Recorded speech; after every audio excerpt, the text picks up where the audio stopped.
Public-private partnership plays a key role in driving socio-economic growth. One experience is the maritime and aviation sector in Nigeria, which the federal government, in partnership with the private sector, engaged through privatization of the process to ensure it becomes more viable. The story has been successful, and SIFAX Group shared this experience to Mr. Isaac Orolugbagbe, who defined how the engagement in the privatization process has transformed the whole sector and created the enabler for a key and viable and efficient service delivery in this sector for investors to look at. Why did we choose this privatization experience? Many years ago, a lot of us in Nigeria experienced frustrations at the service levels that we are getting from the federal government parastatals, railway, post office, the airport, name it. And we put pressure on the government to allow private sector to get involved. And laws were made, agencies were created to start the process from the time of Dr. Zaya at TCPC. But the reality of the day is that when government eventually agreed, many of us still continue to express doubt and skepticism. And privatizations were done, and we were left behind. Now, this is opportunity for you to get around. A lot of companies were slated for privatization at the time. Nigerian Airways, unsuccessfully so. Some of the banks that we have today that are doing very well. First Bank, if you remember, used to be sponsored by the federal government. Same thing with Union Bank, Oando. So many good companies that we have today that are doing very well used to be federal government agencies.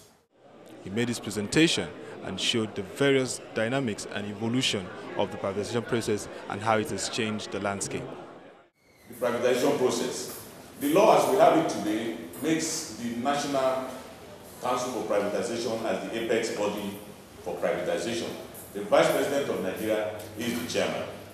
That is to give commitment at the very senior level to the privatization process. So every agreement that you have with either Ohandos, Accord, or SIFAX, you always see the signature of the Vice President of Nigeria signing the agreement, transferring ownership or equity or concession to private players. So it's not from one director of the ministry.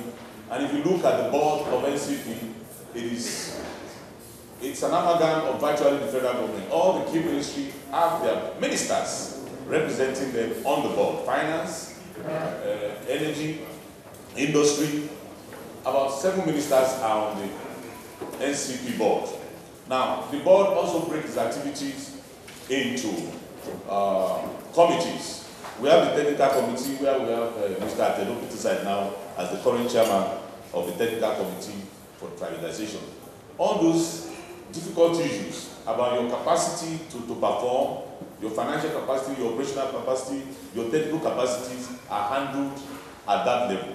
And of course, we have other committees like policy and monitoring. Whether it is selling to you or not, we're still going to come around and see that you are keeping to the letters of privatization. That is a committee at that level.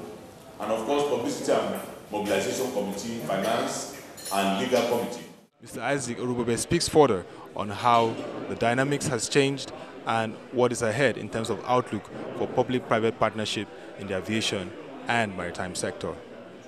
The outlook, I think, is positive. There is so much that needs to be done in the country. If people want to complain about, I don't have this, I don't have that.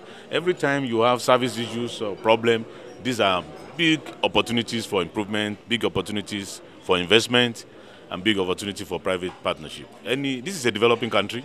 There are many things that we do need in Nigeria, and everybody who has brain, who has money, who has technology is required to help to lead the country.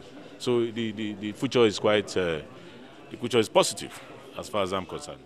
Chairman of the Nigeria-South Africa Chamber of Commerce, Mr. Fulusho Phillips, also spoke on his view about the presentation and what should be done more to foster effective PPPs in Nigeria.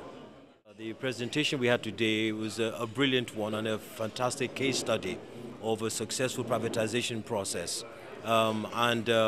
You know, when I wear I wear my NESG chairman cap, that is what we've been shouting about. We say we need a free market economy.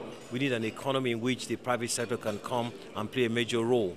Simply because ordinarily in an efficient private sector environment, efficient in the sense that you have a lot of competition, organizations tend to do better, they tend to offer a better service, they are looking for good return on investment, and as a result of that, they have to do well, they have to offer a good service, and they have to satisfy their customers. So I think that the whole privatization process is something that needs to happen, and where government is failing, getting the private sector to participate in it is a good one.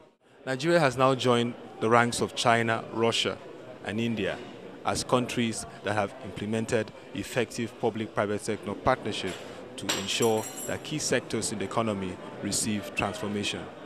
It is expected that going forward we will see more traction in this regard and, of course, overall aggregate development and growth for the country.